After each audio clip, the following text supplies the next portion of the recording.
Hey there, and thank you for pressing play on this episode of Bandwidth Coast to Coast. As a kid, I spent 2 years living with my grandparents off 47 and Monoculture Road on a 5-acre, century-old farmhouse surrounded by fields. There are a few big signposts in my life that I can point to as having an outsized imprint on my personality and lifelong interests. This experience is no doubt in my mind one of the largest imprints.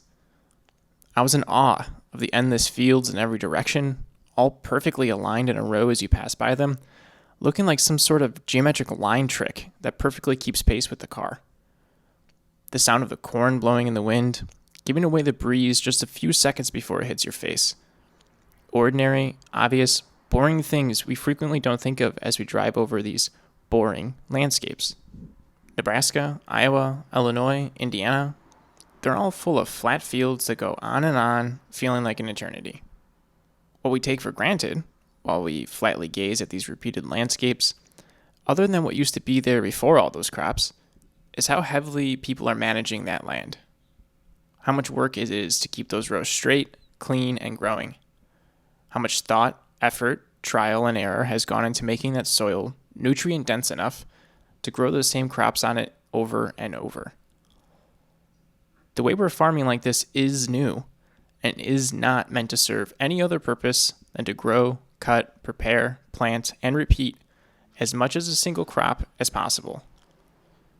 I don't believe farmers intend to ignore other extraneous factors that are a result of such a system, but I do believe they have enough worries on their mind not to leave much room for considering them. How much of our land is like this?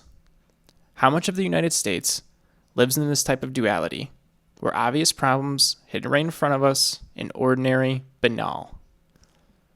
When the wildfires hit their peak this year, I saw one person's name come up to give another perspective to the duality of narratives being pushed. What about managing quote-unquote nature in a different way? A way steeped in tradition, but not just for the sapien tending it, but for the creatures, plants, fungi, death and rebirth, decay and ash, all in one. I valued tradition before I talked with my guest today, how it can serve as a reminder of something to keep in mind or a marker of time. But I never considered thinking about tradition in a way where I'm setting the conditions for traditions to emerge with other souls or other creatures. I had the honor of talking with Goode, the Tribal Chairman of the North Fork Mono Tribe in California. We talked about the terrible state of California meadows, with only 5% of them being healthy, what a healthy forest looks like, how him and his tribe tend to their land, how they got to witness traditions between generations of deer, super producing acorn trees, what life was like before Columbus, and a whole lot in between. I hope you get as much out of this as I did. Real quick before the episode starts, if you'd like to find us on your social media platform of choice, sign up for our mailing list to be the first to know about episode drops, know about upcoming guests or opportunities to ask questions and provide suggestions, please visit us at bandwidthpodcast.com. And of course, if you like what you hear, please follow, comment, or subscribe to the pod, however it is that this is getting to your ears. Enjoy!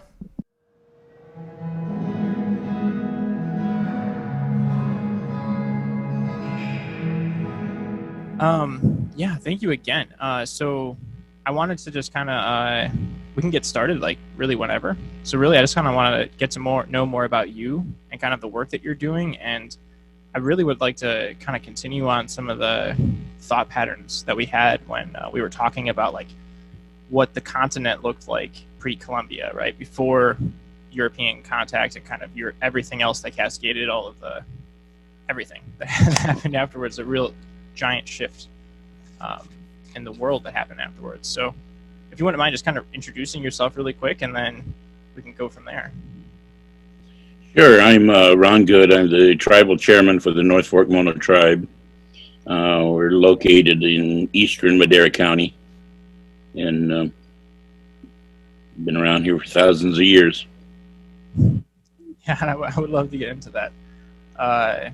So I got to know who you were from an article that happened on, I can't remember which publication, but you were talking about cultural burning and some of the work that you did in order to make that happen, to be able to cultural burn. And what we were talking about last time that I would love to kind of just start with is kind of the cultural relationship that native peoples before Columbus, what their relationship was with the land and how they interfaced with the land. Like your tribe in particular, and we were kind of talking broadly last time. But Well, that's quite a loaded question.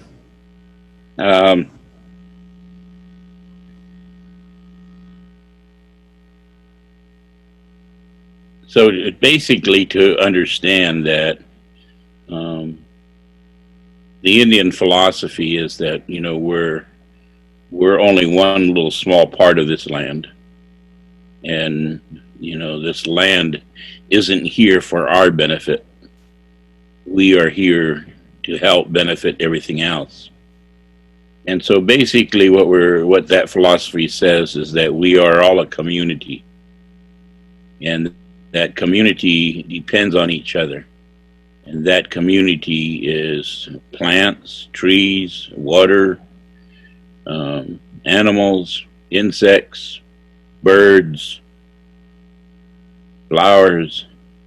We're all part of that community, and we all depend on each other. So, you know, birds and bees and butterflies, they depend on that flower. And so, you know, we depend on the trees. Bigger animals depends on the trees.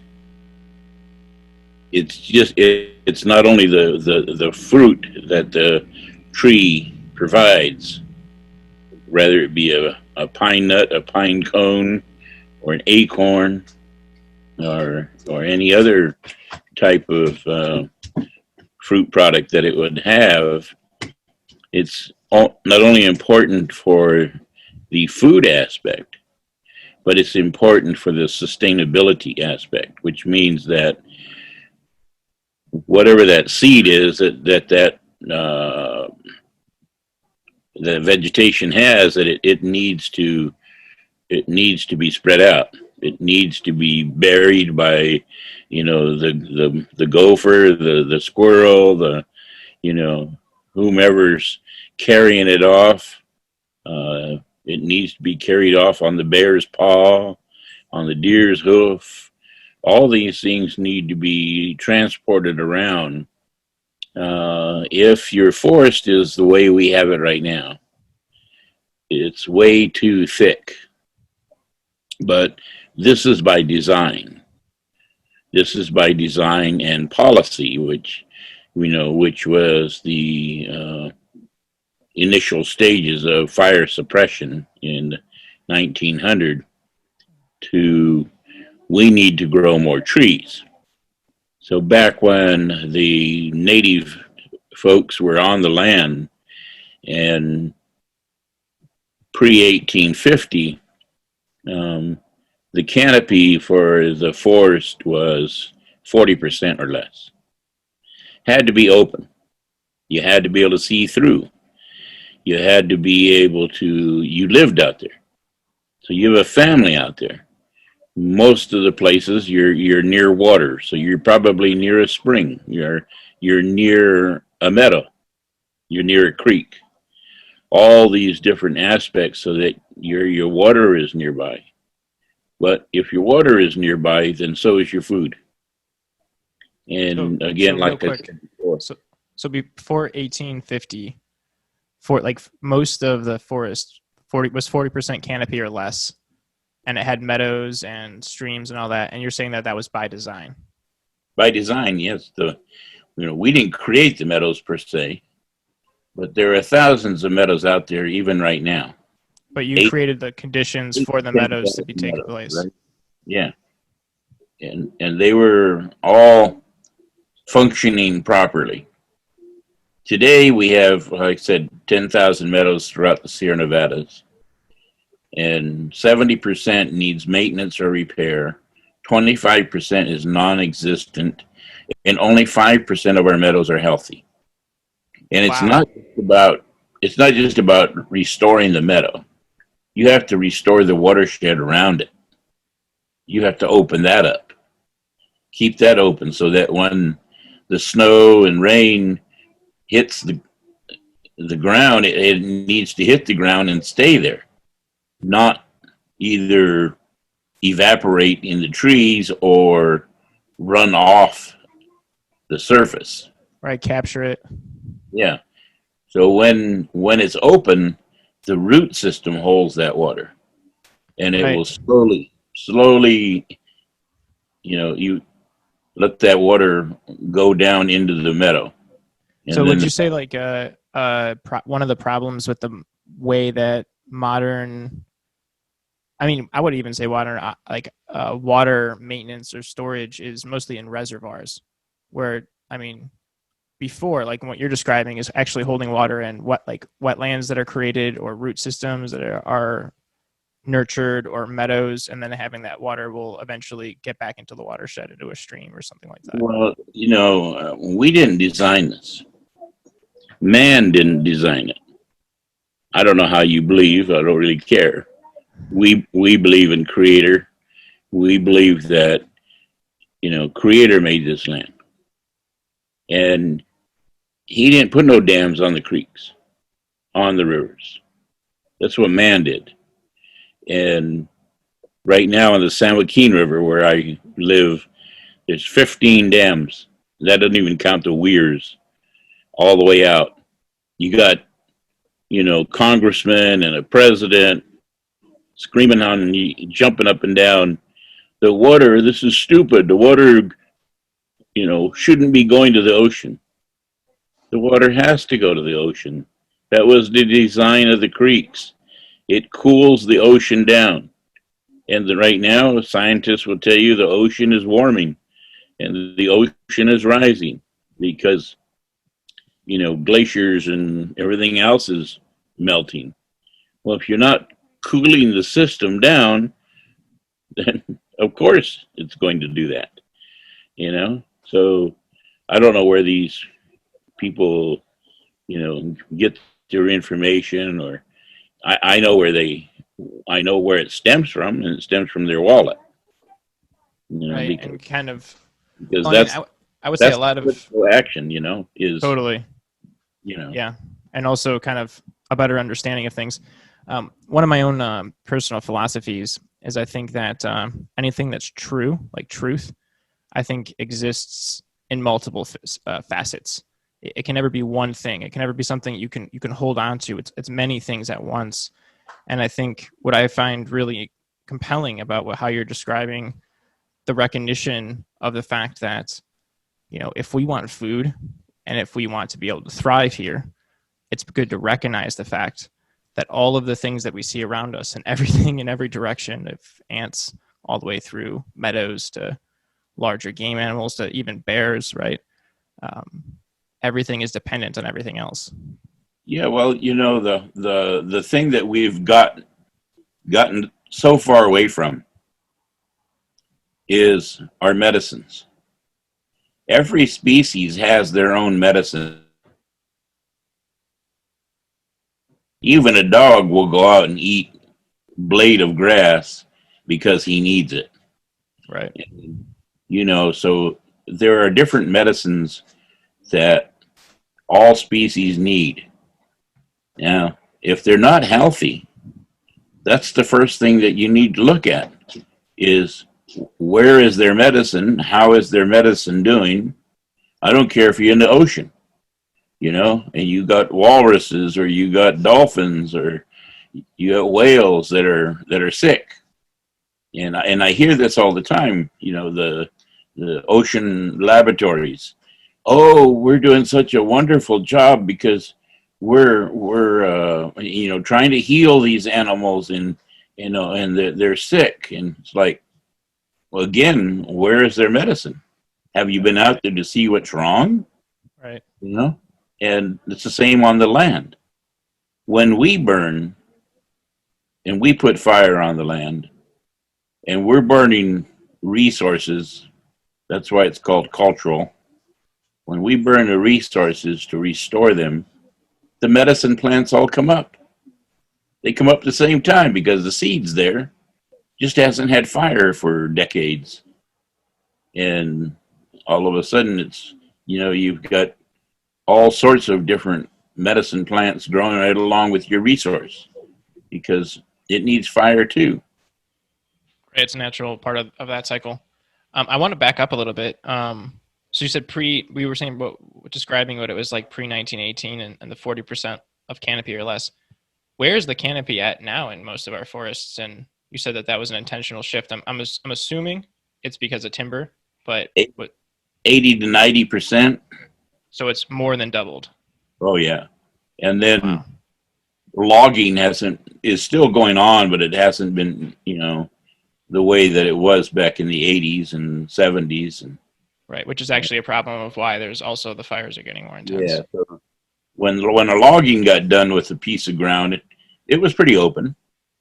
That would open it up, and lots of cultural resources, berries, elderberries, gooseberries, they would all start growing and loving it. So it needs water, and it needs sunshine. Right. You can have all the water you want, but if it don't have sunshine, that don't do any good either. All parts of the equation need to be in place. All right, you're just suffocating it in another way. Mm. So what was that intentional shift then? Was that just neglect of the land that caused more of the trees to sprout up, or was it that policy shift was to keep fire off the land, suppress it, so that you can grow more trees, and then so they wanted to grow more trees, and they grew more trees. I mean, even now, even today, I've been out with forest folks, and you driving along and you see this little 10-acre grove, and all the pine trees are one kind of pine tree, and it's all like 25 years old. You say, well, wait a minute, what is that? Oh, well, that's so-and-so's grove he planted when he first came to work here 25 years ago. Well, why didn't he tend it? Why didn't he go in and thin it? Right. He just planted it and left it. Well, who grows a garden like that? I love that you just asked that question. So when we were talking last time, I asked you if a framework of thinking about this is not to think of, like, I think the easiest way for like a listener to get the concept would be like nature, right? The way for us to look at nature is not as an area to just say how that man did that grove where I planted these trees. I'm doing a good thing for nature. Now I walk away, and the best thing I could do is to leave that alone. Where what you're saying is it's better to look at it as a garden that needs tending to allow it to flourish.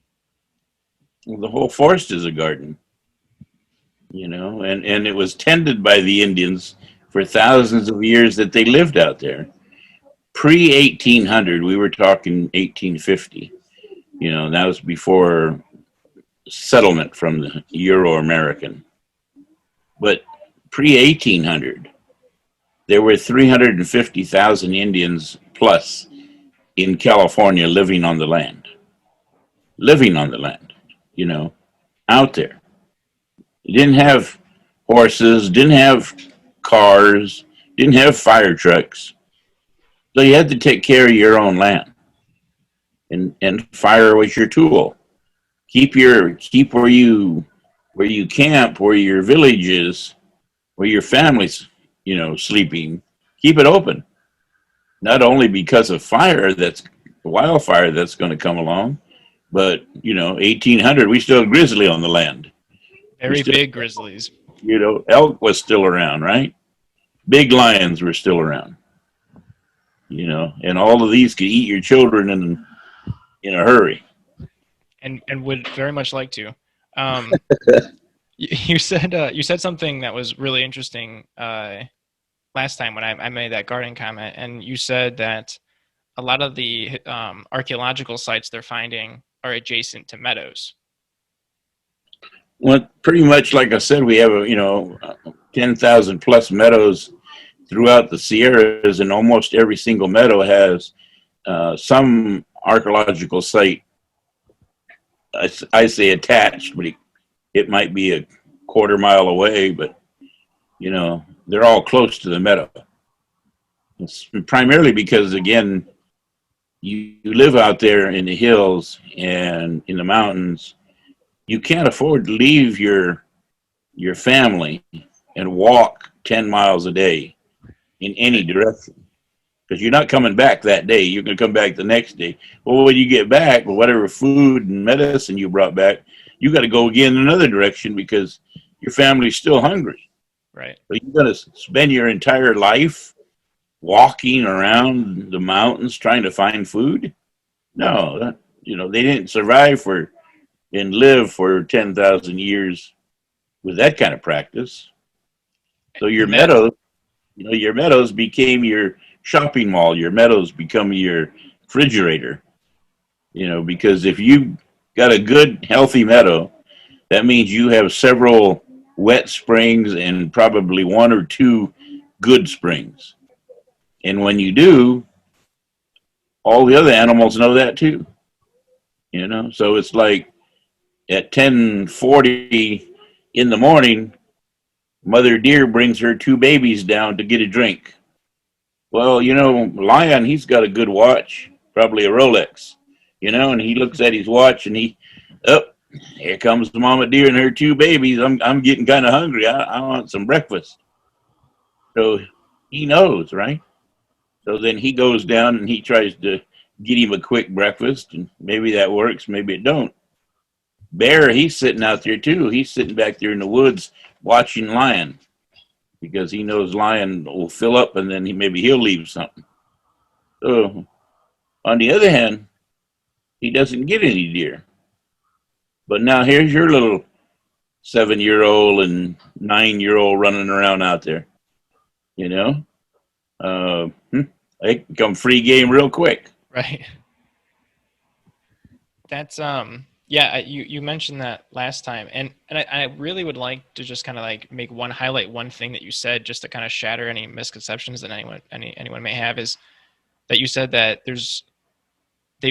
that people wouldn't be able to live for 10,000 years wandering around a mountain looking for food.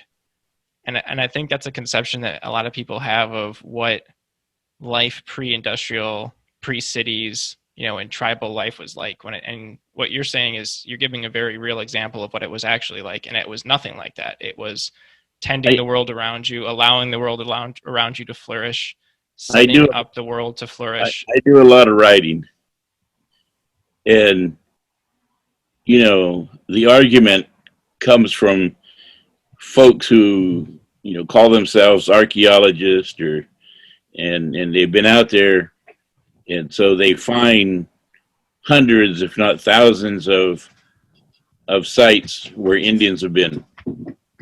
And the first thing they do is they talk about how nomadic the Indians are.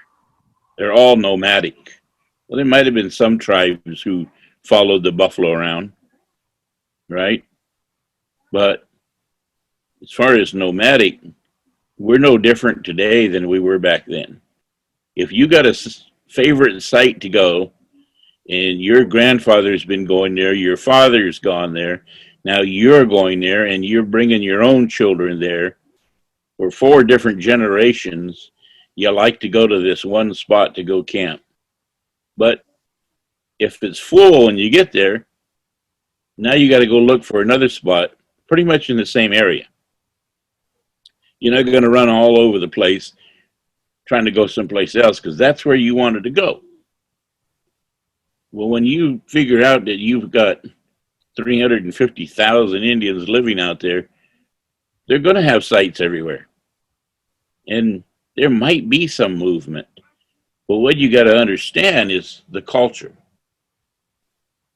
You're down here, your main village is down here, let's say at 2,000 foot elevation. And I hear this all the time. I used to tell my elders all the time, you can't say that. The ethnographers and the researchers, oh, well, when it got hot, your people went up into the mountains. Oh, yeah, I guess so. Yeah, that would be what happened. And no, it didn't.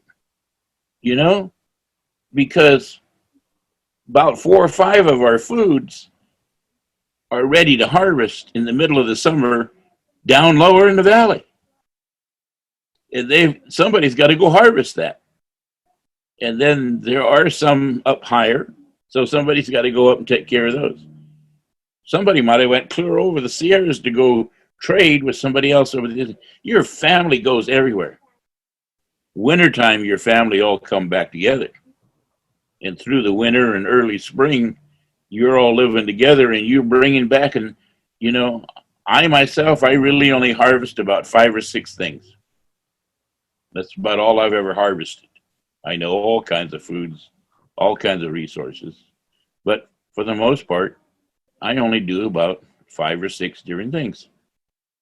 And then I trade them. I trade others, you know, for what they harvest. And that's exactly what we've always done, is you have something to trade. If somebody else didn't go, you know, and go, And you're not nomadic. You don't just pack up and go somewhere. It didn't work that way.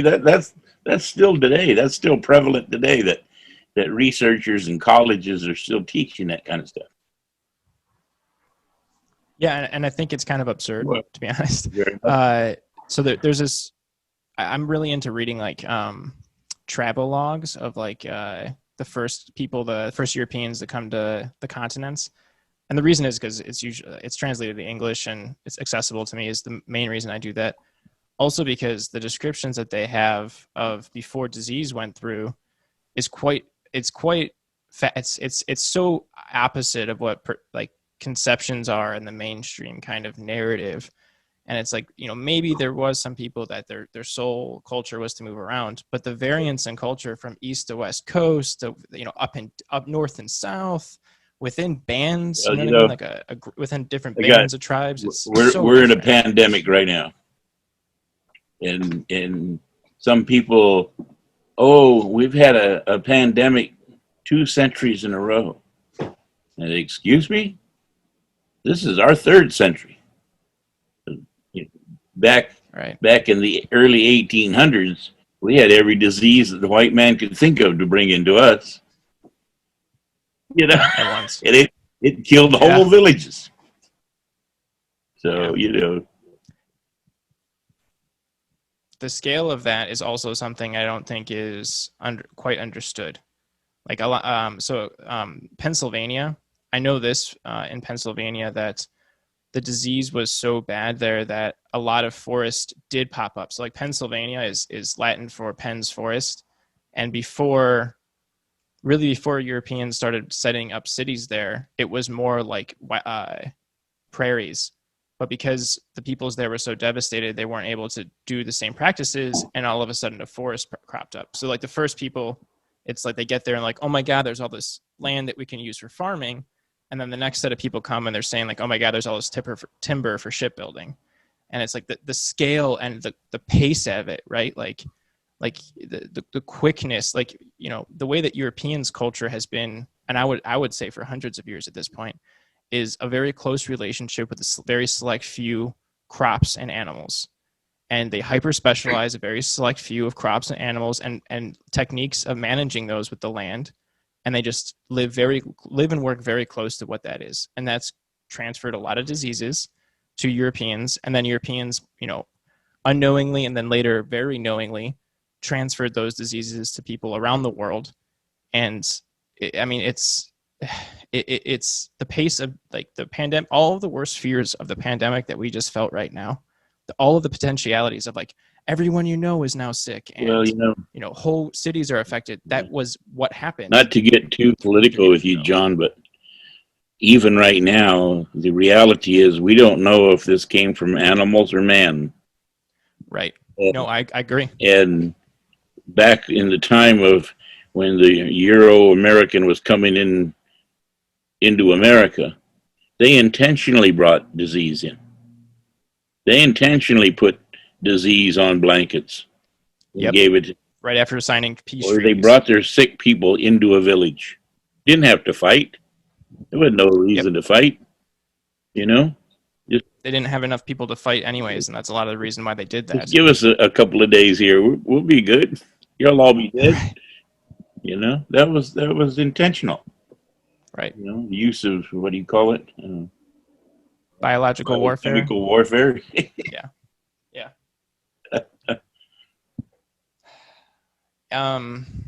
Yeah, it's something I think about very often.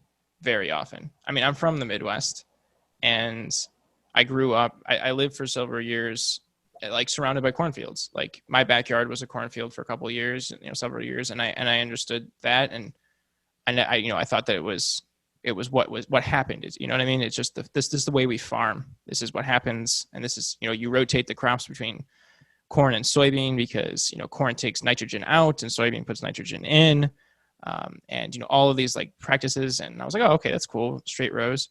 And then it got really shattered when I understood how horrible that is for the land, how horrible that is for the nature, and how it really hit me a couple of years ago, or maybe 18 months ago, when someone just was driving down a road and they were like taking at night and they were taking a video of it in Iowa, I think it was. And he was like, this is so weird. He's like, for several, the past couple of years, there's been less and less bugs. He's like, I don't get any bugs anymore. And that really hit me because like living in the country, we would clear bugs off the car all the time. You know what I mean? Like we wouldn't go get the car washed for any other reason than the bugs, and to see like it not looking like Star Wars, when they go into hyperspace and the streaks, because that's what the bugs looked like. It was just constantly streaking. And to not see that, I was like, oh my God. And then to understand that's because monoculture is essentially just like sucking everything out. It's sucking all the nutrients out. It's sucking all the air out. It's flooding the air with like one pollen or two pollen, and it's killing any drive of the bees to go. It's the levels of which it doesn't actually make sense. And then what happens? What happens when that process has been going on, and when you look here on our forest, and people are talking climate change? What's creating part of that climate change? Carbon. Right. Our vehicles, the way we live, our factories, our cows, you name it. And where does it settle? It settles up in the foothills and in the mountains. And what does it do? Parasites and invasive plants love it. Wow. And they start the higher carbon. Yeah, they love it, and they start taking over. And then they push out the native plants. When we're restoring meadows and we're restoring our lands, what we're doing is attempting to push out the invasives. It takes years. I've got some areas we've been burning for 15 years, and the invasive is pretty well at a minimal. I won't say it's gone, because it takes forever for it to be gone.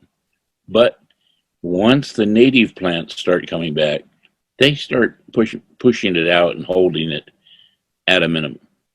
And so that you're able to work with it year in and year out and just be patiently going after it. You're not going to eradicate it one time. It doesn't work that way. You got to, it's always in motion. Because our environment is still the same. Mm-hmm. We haven't changed, to make climate change here. Right. Mm-hmm. And well, to like bring up that philosophy back again that you had of recognizing that everything around you and everything you see and don't see is interdependent on everything you do see, need, and thrive with. That's the same aspect of why climate change is affecting us. Every aspect of our modern life is causing some part of climate change, as well as it's affecting everything else. And what I think is awesome about what you're doing with this meadow restoration and all of that is having a thriving, biologically diverse ecosystem is going to take carbon out of the atmosphere and sink it into the soil. And so it's actually a carbon sink, which is great. And so can you walk me through a little bit of some of the meadow restoration that you've been doing? Sure. Like I said, you have all these meadows, and 70% needs maintenance or repair. 25% are non-existent. That means the meadow is technically there, is no longer functioning, Right. no longer functionable, and for the most part, it's non-existent. But that doesn't mean that it can't be restored. And so you have to come in, you have to eradicate what don't belong on there. And if it's 100 pine trees that somebody planted on your meadow, which is often, Really? So they then just planted it just to plant it, or planted it for timber, or planted it for timber, and it had all the water it needed, so you can plant it and leave it. right. No, so you remove it. You take the water suckers off. To understand something on a little bit more scientific level is big trees, pine trees, oaks, they will suck water up 2 meters, that's 6 to 7 feet deep. And so you can look around at your water table out there, and it might be 8 feet down, and most of your big trees are somewhat healthy. You can tell they're stressing trying to get water. Mm-hmm. But the smaller vegetation, they can only go down 1 meter. And then your plants and your flowers, they can only go down 1 to 2 feet for their water. So they come out nice when you're open the land and the water table comes up. Then they're quite evident. There are flowers everywhere. Right. Then as the water subsides, then the flower dies off. But if your water is able to keep coming back up each year, then you're going to have this flower base. Now, what does that mean? That means you're now providing food for more insects, for smaller reptiles and birds. And so we do a count of all of our meadows. We count different species, and we might start with 15 or 20. In a matter of 2 or 3 years, we are at 125 to 160 different species. Wow. Because that's great. We've opened the meadow up. We've brought water back. And when you do, then all these species, they need food too. And they also depend on each other. So, there's food for them, and they have what they need. And that's how the meadow works, Right. So how do you restore it through burns, right? That's how you pull the water Not out? always. Not Not always. Okay. Manicuring, I call it, landscape. Manicuring. Okay. We do some burning. There's every now and then. I haven't actually been to. I did a recent burn of 3 acres, in which everybody was calling it a meadow because it was between a pond and a creek. And when it got done, it looked like a meadow. That's awesome. When it resprouted. But for the most part, we're not going to go in and set something on fire. We're going to go in and spot burn places that maybe there's invasives. Maybe the grass needs to return here. Maybe different vegetation needs to be brought in. So we might actually have to go dig some up someplace else and bring them up over here. Not necessarily from another meadow, but within its own system. You go find pieces and bring them back to where they want. When you start looking at the oaks and you see that you've opened up the canopy, and the oaks are now, let's say you have 60 oaks, and you had 3 oaks that produced acorn. But after you put fire underneath them, cleared the duff, and in most cases, the duff is anywhere from 1 foot to 2 feet deep.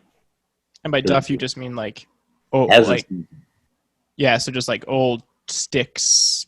well, inside that duff is weevils and worms and all sorts of different parasites. You know, they're all thriving. That's their home. Mm-hmm. But so bad that every acorn that drops to the ground, you know, becomes spoiled to a sense where Right, it just gets eaten up. something attacks it, right? Right. Well, that's no longer a healthy nut for even the animal. It's not even healthy for them, let alone for a human. We've gone to the point where we've burned under an oak, cleared the duff, and yet the acorn was still bad. So then we started looking at the tree, and we even lifted the canopy on the tree to get it away from the ground. That kind of worked. We began to open up fresh acorn, had a cap on it, still green. Pull the cap open and there's holes under the cap.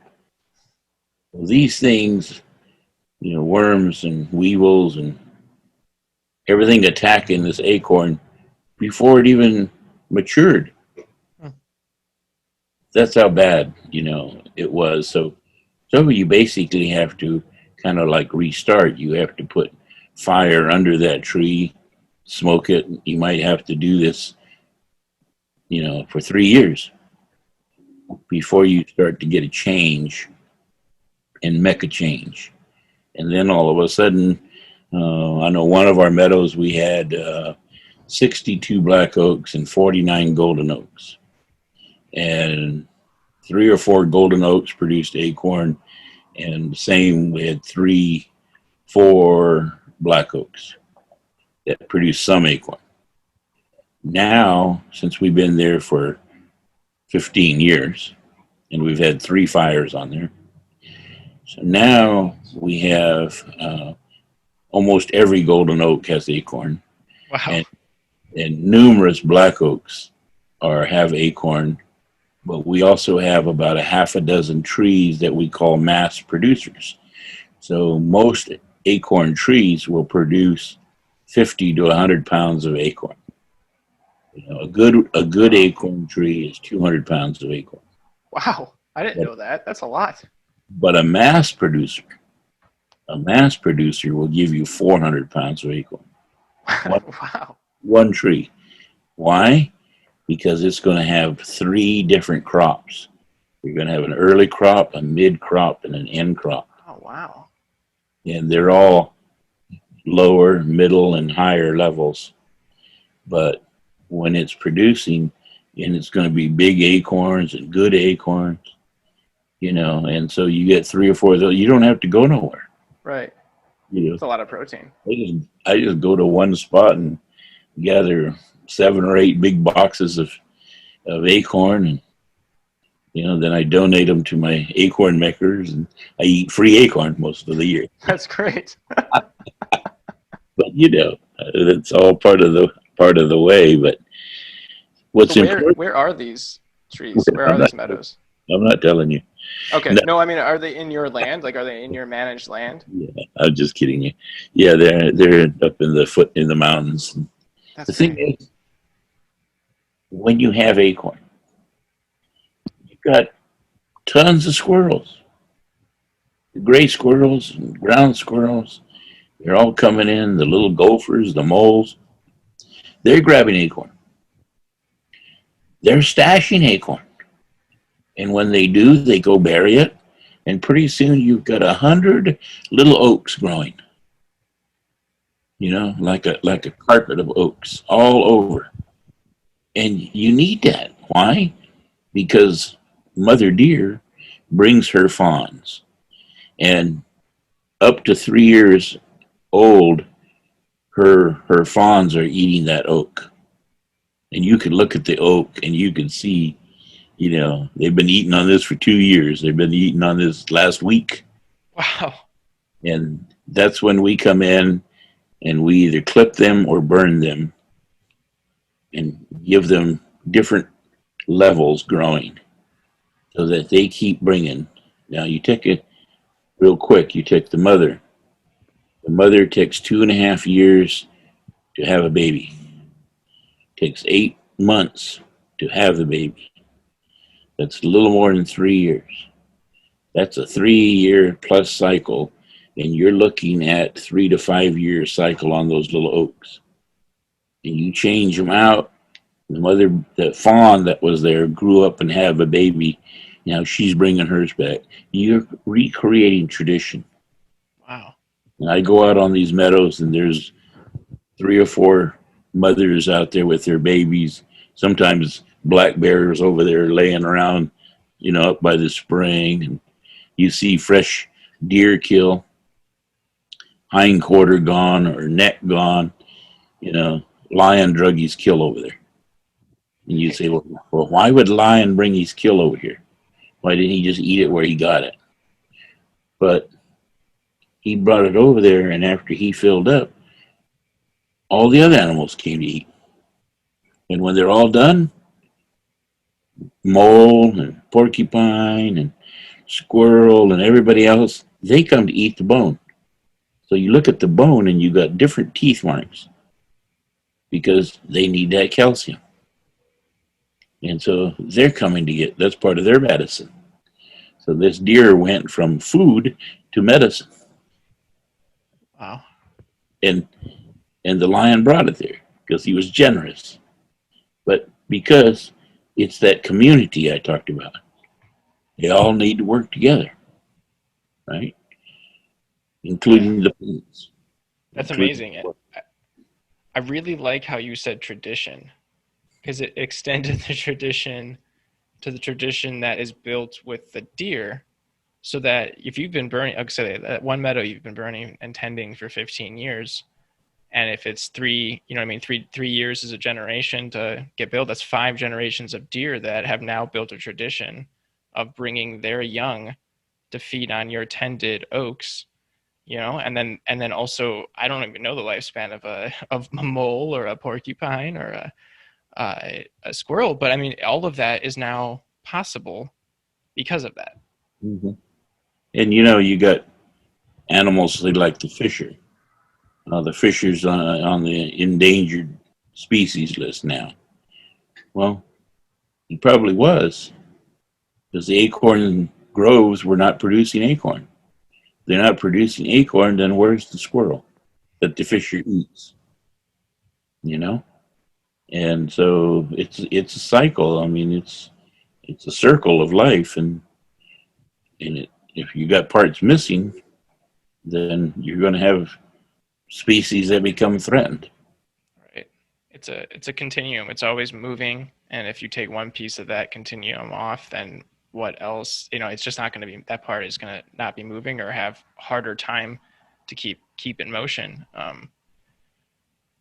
Yeah, I mean, the forest floor affecting an overgrowth of parasites, and really that breaking the breaking down and disintegrating parts of the forest then attack the acorns, and then there's not as many squirrels and not as many oak trees, which means not as many deer, which means not as healthy squirrels.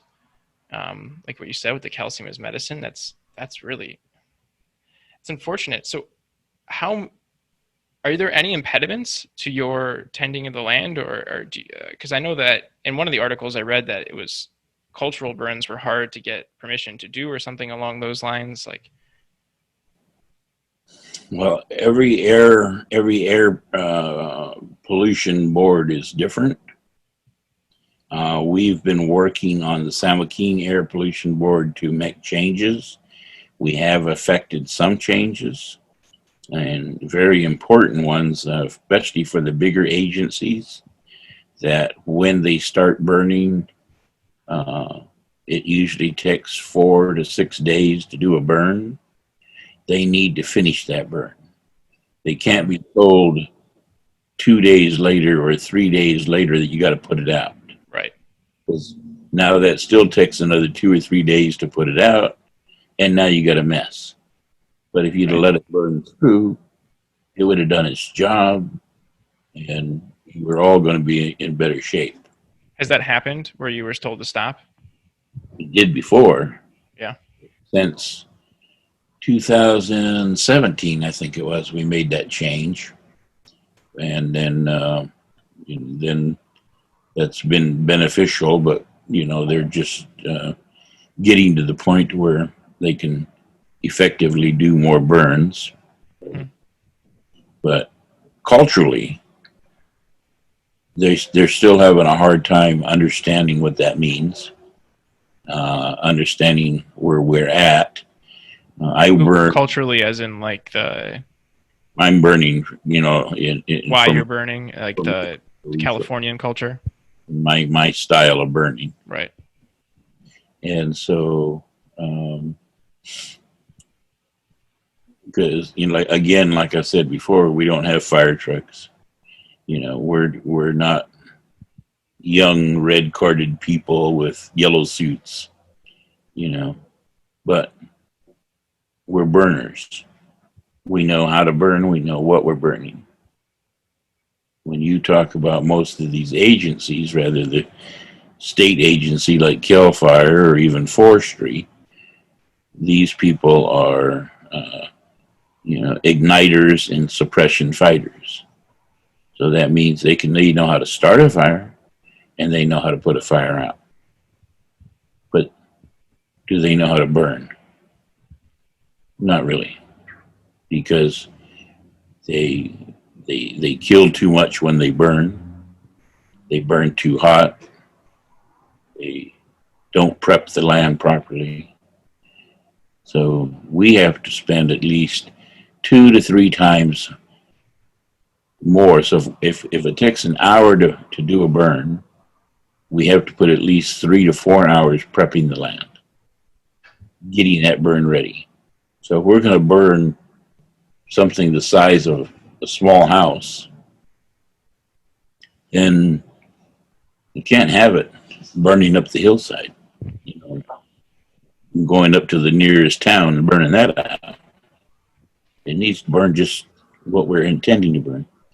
And when we burn, we want the root system intact. We don't build our fire as big as the house, so that it'll burn quickly, burn down, and the root system is still intact. Because I want to return within 1 month. In 3 months, I want to see that return to be 2 to 3 feet tall. I'm trying to get new life. I want greenery. I want a vegetation that's going to hold water. I'm not prescribed fire where I'm burning for fuel reduction and I don't want anything returned to the land.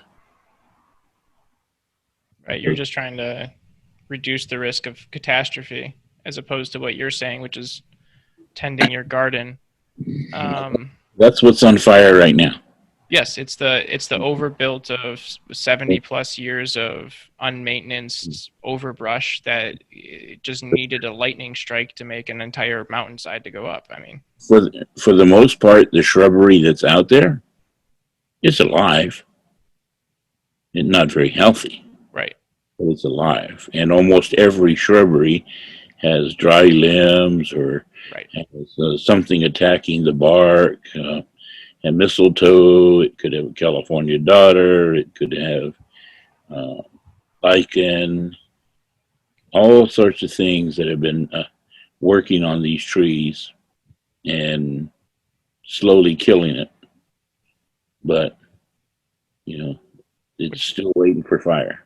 Right. Well, all those things that are slowly killing it also increase the risk of fire, because you're going to have trees that are not as strong. Like, right, just like you have trees that don't produce acorns and some that are, mass producers. You're going to have some trees that are not going to be able to fight off that, which then become an increased risk for fire.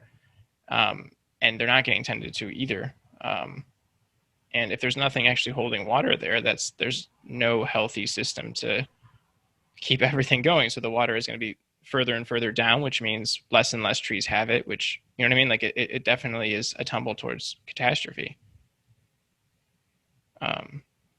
So you said you want to come back in a month. So you burn, and then do you come back to just monitor, or are you tending in that month, 3 month cycle, or while this this meadow was burned? Are you coming back to make sure that other species aren't cropping up again and pulling them? Most of the time, if there's other species, it's medicine plants, and they have a shorter lifespan. Mm. So, and they'll be around for a year or two, and then they're gone. They travel. So I know that it won't be long before they're out of the system there. And then that vegetation is going to become stronger. Right. But the only thing we tend after that is the outer perimeter, keeping the outer perimeter open so that this vegetation that we burned has a better chance. One, we want it to be producing a fruit if it has it, and a cultural resource if it has it. Being say redbud, for instance. So redbud is a basketry stick, and so we want good shoots. We don't want a redbud that is growing a dozen limbs on one stalk. That's not a good redbud. But so you have your harvesters come in every year, and they thin it. They don't wipe it out. They thin it, and then you keep this cycle going. Now, after 4 or 5 years, I might need to reburn it again. But this is part of the cycle. It just gets right back into the cycle. Yeah. In the meantime, I've had several basket makers there gathering armloads from that one plant. And then your sourberry or 3-leaf sumac, for instance, it also has a stick for basketry, different kind of basket. And then, but it has a berry for food, and then within it, you might have other medicinal plants that grow kind of attached to it. So that one, I probably won't have to retouch for another 15 years because it's going to grow, it's going to produce before anything starts to happen to it. So it's going to have a good life. 15 years from now, I probably won't be burning anyway, but someone will. That's the whole generational aspect, that I'm training my younger nephews, I'm training my grandchildren, so that when each of them get older, my nephews and nieces are going to train younger ones. And you keep that cycle going. It becomes part of the tradition, like I was talking about with the deer, right? That's really that's really beautiful. You got it. I have a question. So 70% of, actually, all right, 95% of meadows need work, right? Yes. Why isn't that being done? Good question. I've done 6, and we got 9 that we're assessing right now with the Forest Service. Are these on Forest Service land or on your land? Yeah, Forest Service. And a few tribes are working. A couple of parks that I'm aware of, like Sequoia Park, have gone in and put hundreds or thousands of dollars into a meadow to restore it.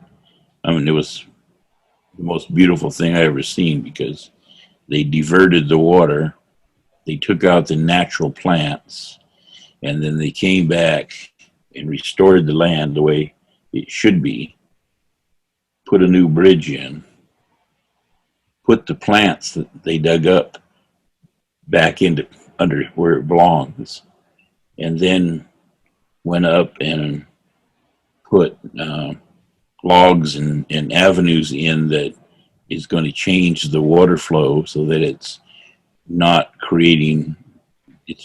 flowing in one spot, but flowing in the whole meadow area. Wow. And then and now it's just immaculate. So yeah, if you got $500,000, you can do that.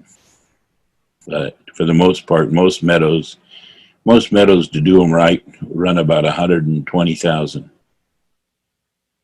So about every meadow, about 120,000 to get it back into function, and that money goes into just machinery and hours of people to be able to go out there. Hours, because you're looking at 3 to 5 year commitment.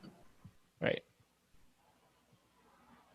So that is mostly just going to people to pay people for 3 to 5 years. Pay people, if you've got like the 6 meadows that we did, we probably wore out 3 or 4 chainsaws, and the other 4 that I bought are now wore out.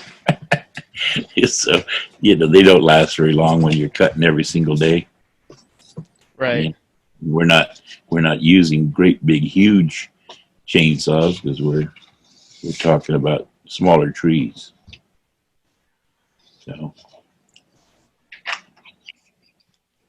So for $12 billion, we can have all the meadows, 10,000 meadows, functioning.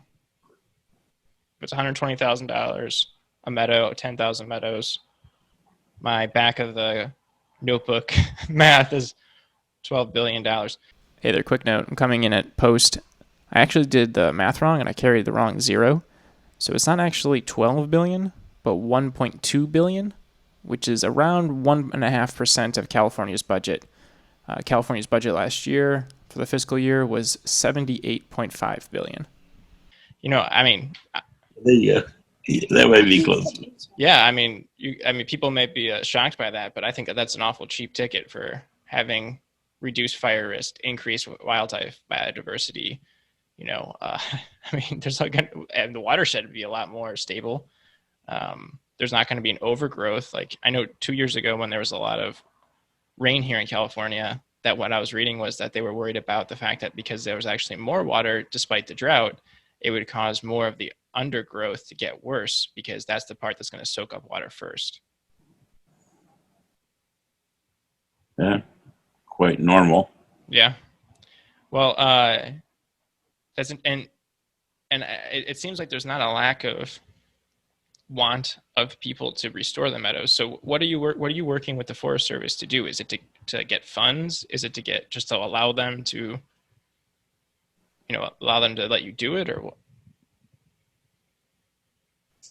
Funds are hard to get. Yeah. Funds are available, but everything's got to be in place. So when you're working with an agency, such as the Forest Service, these meadows have to be assessed, planned, and then you have to have a NEPA, which is a National Environmental Policy Act, drafted, and then eventually you have to have a record of decision which says here's what you're going to be able to do. And so the problem there is that that's all mostly done by the Forest Service folks themselves, and they're looking out for themselves. So they're saying, well, we don't want to do this because, 1, we don't have anybody who knows how to do that. 2, I don't want to get tied up having to do that. So pretty soon there's bits and pieces that are left off. So what am I talking about? Let's talk about erosion, for instance. Almost every meadow has erosion because the water's been running down one spot and not the whole meadow. And so there's not a whole lot of funding or time written in for erosion repair unless they get so bad that somebody says you got to do something with that. Other than that, it's not. The roads go through the middle of meadows. Every meadow has a road either through it or near it or by it, and these are causing problems. So most of your culverts were put in the 50s. Some of them are like 18 inches, and some of them were 24 inches, and they need to be at least 36, if not more. And so they can't, they get plugged up, and the water runs over the top of the road and erodes the road, but the culverts are still there because they weren't part of the plan to remove them. Right? Right. So this Very is bureaucratic. part of your record of decision. You say, well, I got money, I can have them, hire a subcontractor to come up here and remove it. Well, they don't have no approval for it. And like, oh, okay. Well, what about this railroad that came through here in the 1800s, and they parked out there to load the logs, so they created a platform, and it moved the creek. The creek was up here. Now the creek's down on the bank, and now the creek is washing out the bank. But it's supposed to be up here. You can actually see where it was at, Right. Oh, but this is an archaeological, Discovery. But that can be changed, because California law says that you can record it and change it. That's simple. Coming out and removing it, that's a whole different ballgame, because it's not in your record of decision. Right. Wow. That sounds frustrating. So these are all these little things come into play when you're trying to restore. What does that mean? And when I first started 6 years ago or 10 years ago, the forest was telling me how they've been restoring these meadows since the 40s. And they put in little weirs, and they put in, they went out and did head cuts for an erosion, and they rocked the head cut. And you go out and you find this new shiny rock in the head cuts of these erosion areas. And all it did was created a faster avenue for that water to run down into the gully and make it deeper. Right? Right. That's what your head cut did. Okay. It's no longer getting longer, just deeper. Right. Right. So, that's what you got to deal with. It's not a simple task now. We've put ourselves in a hole, and it's going to be hard to dig out. And all of the checks that we wrote are coming due at once. Yeah. How do you keep motivated while you're dealing with such bullshit? Because sometimes what I do is just leave them alone for a while and go work on another project, and then pretty soon they come back. It's like, I thought we were going to do this. Well, I thought so too, but I don't see no movement. Right. But I see movement. So, and I will tell you this much, that I've been working over the years. It took me 5 years to effect an agreement with the forest called a master agreement, cost share master agreement, in which we will be doing our own burning, we will be doing our own certification, we will be running, our own same operation we're running now, but we'll be in charge. And that took 2018, we got it signed. Congratulations. That's awesome. That's a huge deal. I'm very happy to hear that. 2020, we finally got the first supplemental agreement to work on a project. Oh, God. And this one is for 2 years. So 2022, we will finally be able to put it in play. Oh, my God. 4 years. Well, I'm glad that you and your and the North Fork are continuing to work at this, because I keep telling them this old horse is going to lay down in one of those meadows pretty soon. So I don't know. You got a lot of fight left in you. Well, I'm gonna have to go pretty soon, but Yeah, well, that's quite all right. We can pause here. I really thank you again for coming on, and I'll ask for, we can follow up in an email, like where people could donate, to this cause, and any more resources that you would like to share. I would definitely like to put that in the notes. I'll pause the recording in a second, but before I do that, is there anything else you wanted to add before we can chat for one more second before we go? But if there's anything else you wanted to add while we're recording. I don't know. We've covered a lot of ground. Okay. Well, thank you again, Ron. There's always more to discuss and think about, Yeah, definitely. So, yeah, and then it's like I said, I was doing a interview with German TV yesterday, and they kept trying to get a political statement out of me, and that political statement was, well, the president says it's land management problem, and the governor says it's climate change. Which is it? I said it's both. Yes. It's both. So then pretty soon it was, well, the president says this, and the governor says that. Which one would you go with if you had to go with one? I said, neither. Neither? Yeah, neither. Neither, because they're both correct, but they're both incorrect. Right. They're both incorrect because neither one of them, the president nor the governor, understands the land. Right. They don't understand, what the land needs and how you're supposed to take care of it. If you don't understand that, how can you be making comments and statements? Well, you can because you're a politician. But, the reality is, they don't know. Right.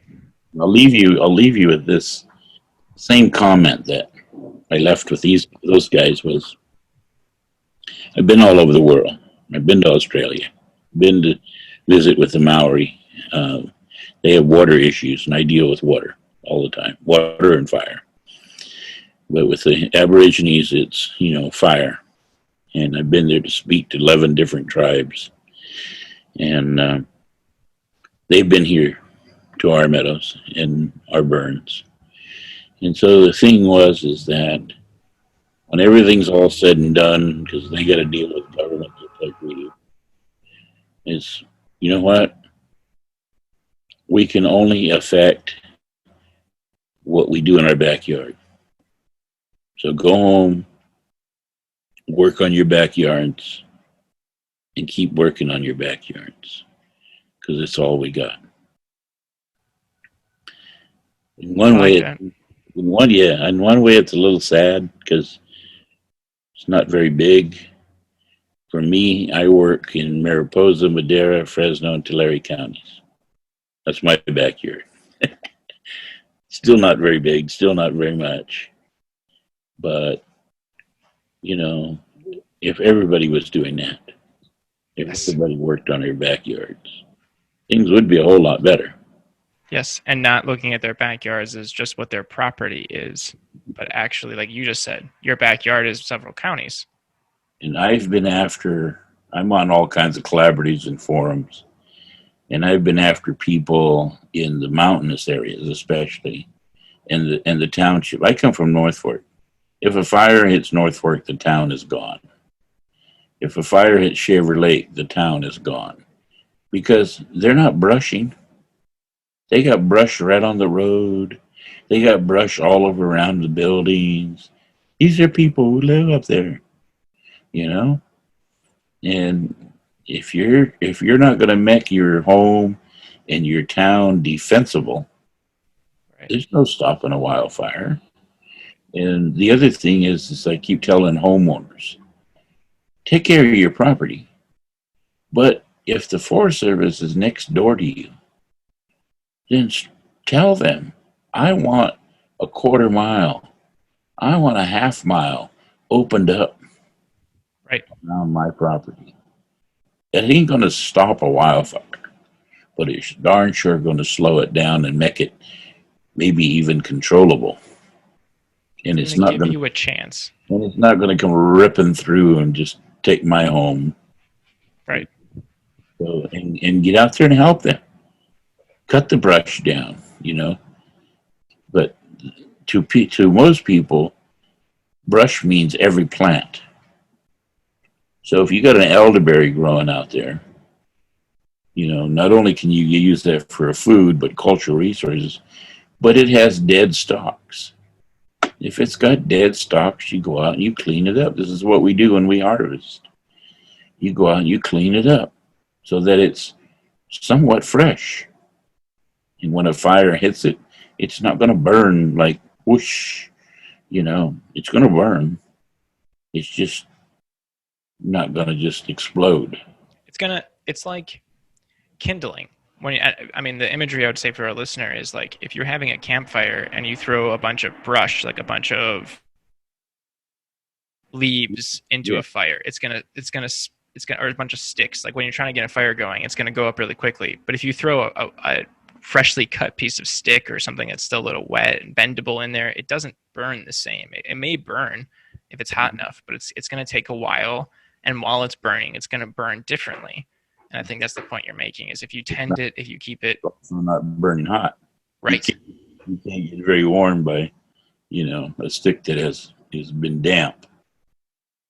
My father used to do that all the time. He used to leave his dry wood out. I said, "You're not going to cover it up?" "Oh, no, I don't want it covered up. I want my dry wood to get damp, to get wet. Because when I bring it in the house, in a day or two, the top will thaw out. And then it'll burn slower. Right. But it will still warm me." Right. Because you don't need it to get that hot and you want it to burn slower, right? Mm-hmm. Yeah, no, I like that message too, is to tend to your backyard, I would say add to that, learn your backyard, right? What's the area around you and how can you help out with that? I think that's great. All right. I appreciate it, Ron. Thank you very much. Thanks.